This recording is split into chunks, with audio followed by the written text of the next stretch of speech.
Who's the top goal scorer in the Champions League this season, Stefan? Well, it's Guirassy, isn't it? I think he's the top goal scorer ever, I would say, according to Dortmund fans on social media. Yeah, 10 goals in 9 games. He's ahead of a certain Robert Lewandowski, who in fairness has 1 game less because Barcelona, of course, are not in this round, but he's also ahead of a certain Erling Haaland. And he's also scored every 66 minutes in this competition, which is 4 minutes less than Robert Lewandowski. Where's He's this guy in the also, Bundesliga? I think you basically said it, but just to double check, he's now scored as many goals as any Dortmund player ever has in a Champions League campaign, which Yeah, more is than 10 goals. Lewandowski. Yeah, Yeah. Lewandowski and Haaland did it as well in 2021.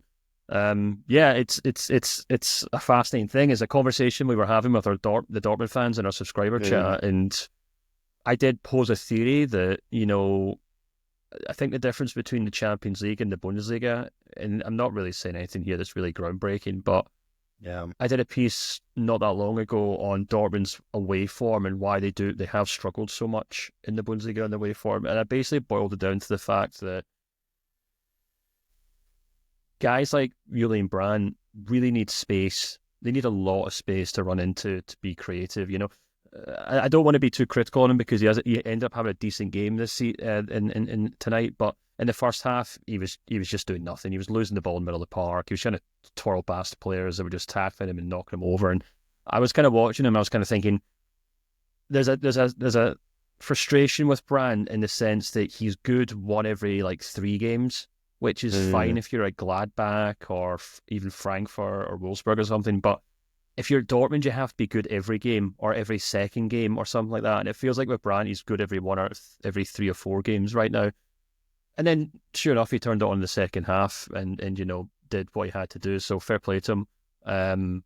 But what I did notice when I kind of did the deep dive into Dortmund's away form was that teams, even though Dortmund don't really play like the second best team in the Bundesliga, and they haven't for a while now, teams still treat them like the second best team in the Bundesliga. And when they go to places like Bochum or Freiburg or Heidenheim or whatever, these teams set up to play the second best team in the Bundesliga, which means is they sit really deep, they keep the space really tight, and they just don't really let Dortmund have space to break into. And that's why Julian Brandt doesn't create chances, and that's why Dortmund don't score goals, because he is, at least it was until Chukwuemeka came in, Dortmund's really only playmaker in that team.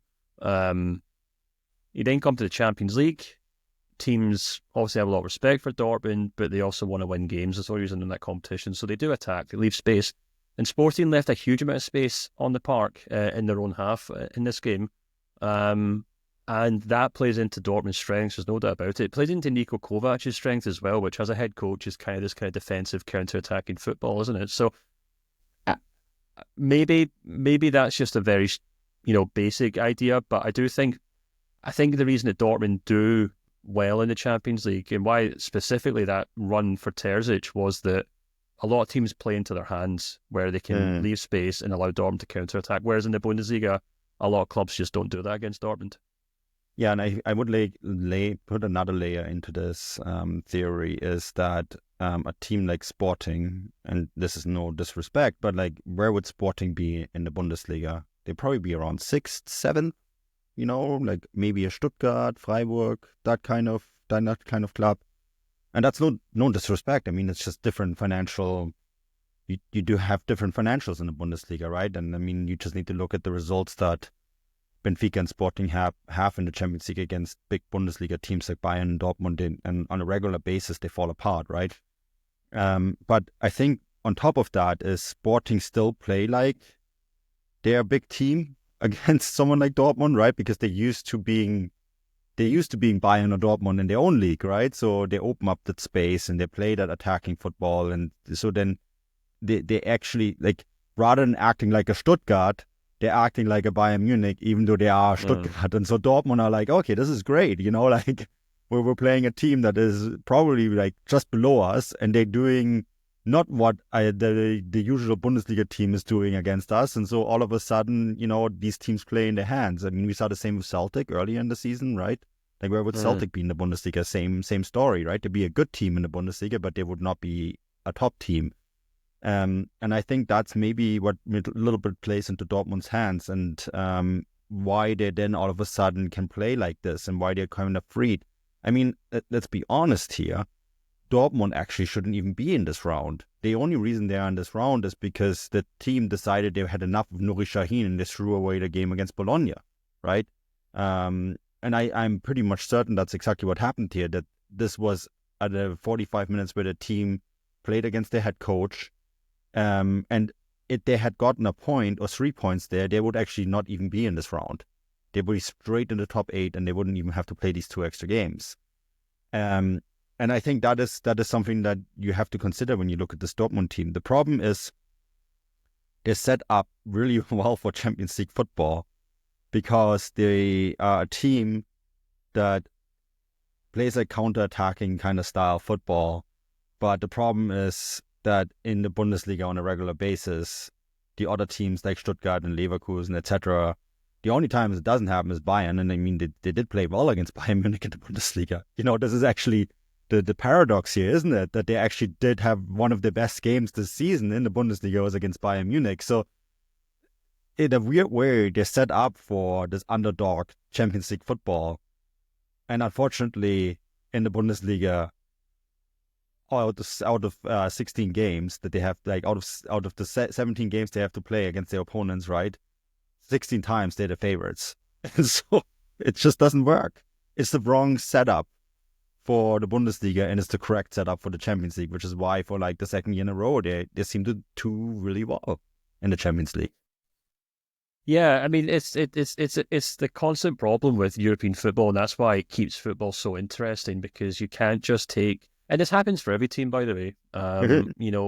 You can look at Bayern Munich and say that traditionally speaking, their biggest problem in the Champions League was that by the time the really difficult games came around in the Champions League, they'd already won the Bundesliga and they were already kind of struggling. And there have been previous head coaches, the most obvious one that comes to mind is Pep Guardiola, where he was able to set up a very specific way in the Bundesliga week to week, but then when they came up against the very best teams in Europe, they were too rigid in that system, and they've struggled to kind of change that system. But yeah, you're right. And I mean, obviously, look, Terzic, obviously, for example, was really good at setting up in the Champions League, but he just couldn't find a system that worked in the Bundesliga to address that.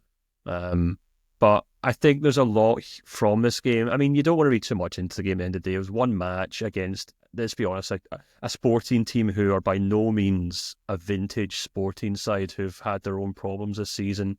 Obviously, since Ruben Amorim moved on to Manchester United.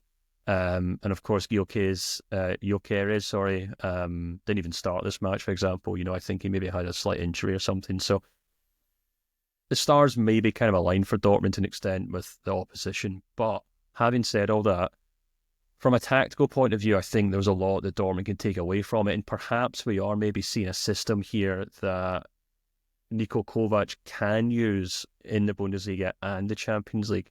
And I'm quite intrigued by this idea of, a 4-2-3-1 that kind of becomes a 3-5-2 or something like that when they're in possession, in the sense that both fullbacks push up.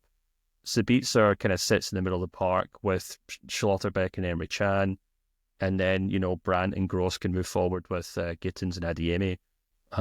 Because that's a system that they could use in the Champions League, the Bundesliga quite well, just as well as they'd used this one in the Champions League. Yeah. But I think that's only because the fullbacks, I kept coming back to that in this game. Svensson, I thought was really good in this match. Yeah, he didn't really put a foot wrong.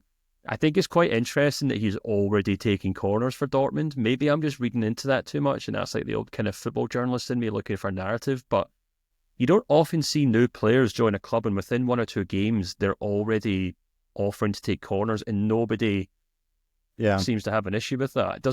We've talked a lot about how this Dortmund team just don't really have a lot of big personalities or leaders, and I think that's quite telling, that everyone just kind of probably shrugged their shoulders or immediately thought, oh wow, this guy's actually quite good at corners, why don't we let him do it? But I thought he had a good game, much better than Benz Baini, who obviously I'm quite critical of this season, who I've never really thought was good enough for Dortmund. Again, I thought Rierson was outstanding. I think I'm struggling to remember a time where he hasn't played well for Dortmund, to be honest. He's never going to give you a 9 or a 10 out of 10 performance, but he's always just solid 7, 8 out of 10. I made a joke on Blue Sky actually during the match that, let me see if I can quickly pull it up. I was basically just saying, Julian Ryerson is one of those solid, industrious players that seems to run purely on willpower and begs the question, if a team made entirely of Ryersons, would it in fact be unstoppable? Because you could just imagine this idea of 11 Ryersons on the pitch and there's just no way any team's going to be able to outplay them. He's the Norwegian Milner. The Norwegian Milner, yeah, or Norwegian Grosskreutz, or whatever you want to call it. But then even that's quite interesting, how important he's becoming for this team. He's such a big personality now, and he gets stuck in. And I thought his red card was a bit of a farce, to be honest, at the weekend. Or the second yellow that led to the red card was a farce as well. I think he's had a really good season. But yeah, I think. I always harp on about this, but I feel like fullback's the most underrated position on the football pitch. And I think Dortmund finally having 2 fullbacks who actually knew what they were doing and could be relied upon, to not get caught out on the counter-attack, just completely changes the dynamic of this team almost immediately. And we obviously saw it against Sporting. We'll have to see obviously what happens over the course of the next kind of couple of weeks in the Bundesliga and things like that. But if I was a Dortmund fan, I'd be really, really encouraged by that performance and hoping that the players are already buying into Niko Kovac's system.